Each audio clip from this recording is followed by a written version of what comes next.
The Dinner That Cooked Itself by J.C. Shu and Kennard Pack.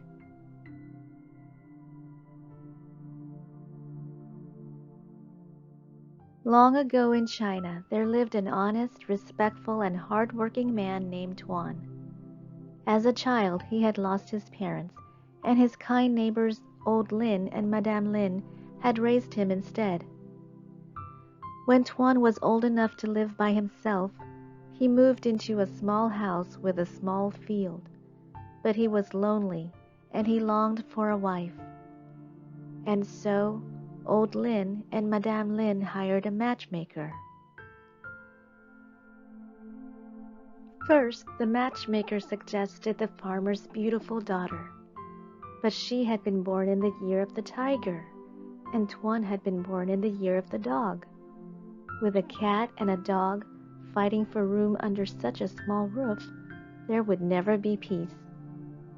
Second, the matchmaker suggested the silk weaver's lovely daughter, but her name contained the character for wood, and Tuan's name contained the character for earth.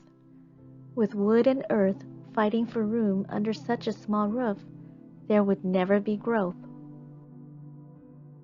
Third, the matchmaker suggested the scholar's pretty daughter. She had been born in the year of the rabbit, a good match for the year of the dog, and her name contained the character for fire, which creates earth. But Tuan was just a humble clerk and too poor for her parents to approve. Despite his loneliness, Tuan continued to work hard. At sunrise, he went to work in the magistrate's court, and when he came home, he tended to the vegetables in his field until the sun went down. One night, Tuan stayed out later than usual, gathering cabbages. Finally, he sat down to rest and watched the moon rise. The moon was bright, and in its glow, Tuan noticed a large stone by his feet. He leaned closer and saw that the large stone was a large snail.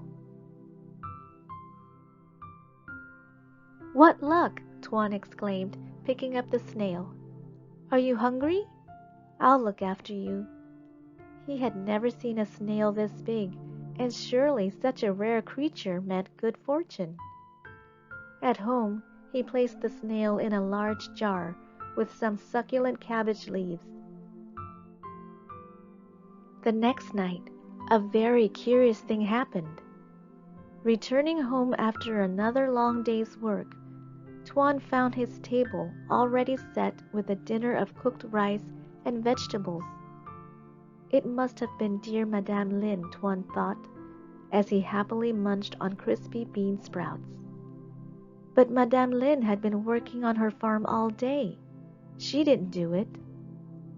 The next night, another curious thing happened.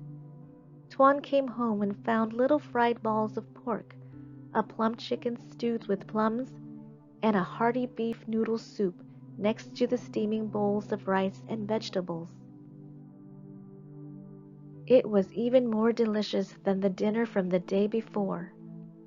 "Who is being so kind to me?" Tuan wondered as he ate. "It must have been the scholar's daughter, who has taken pity on my loneliness and cooked this for me." But the scholar's daughter had been practicing her calligraphy. She didn't do it. Tuan was very confused. He went home and fed the snail some fresh, crunchy bamboo shoots.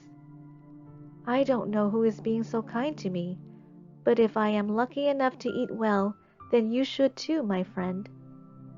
The night after that, yet another curious thing happened. When Tuan came home, his table was covered with even more food.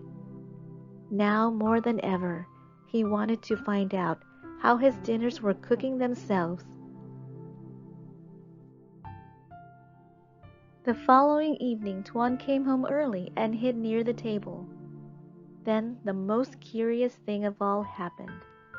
A beautiful woman, in long silk robes that flowed like water, climbed out of the jar. "Hello," Tuan cried out. Who are you?" "Oh," she said in surprise, "my name is White Wave, and I am a fairy. The Lord of Heaven took pity on you because you lost your parents when you were very young and live alone in a small house with a small field. Because you work hard and are honest and respectful, I was sent to look after you until you became rich and married a wife." Then she looked sad. "But mortals cannot see fairies in their true form, and so I must leave." "Oh, please stay," begged Tuan. "I won't tell anyone I have seen a fairy from heaven." "I cannot, dear boy. But keep my shell and fill it with rice.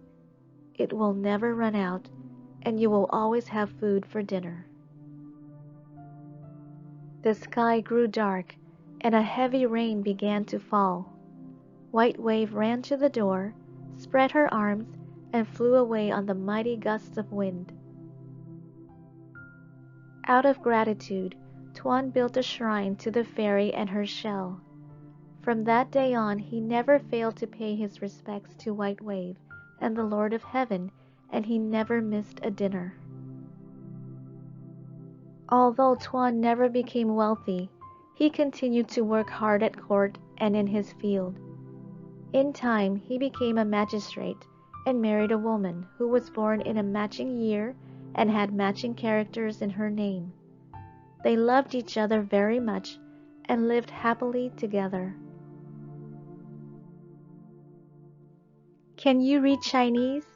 In our story, there are Chinese characters for tiger, dog, wood, earth, fire, and rabbit.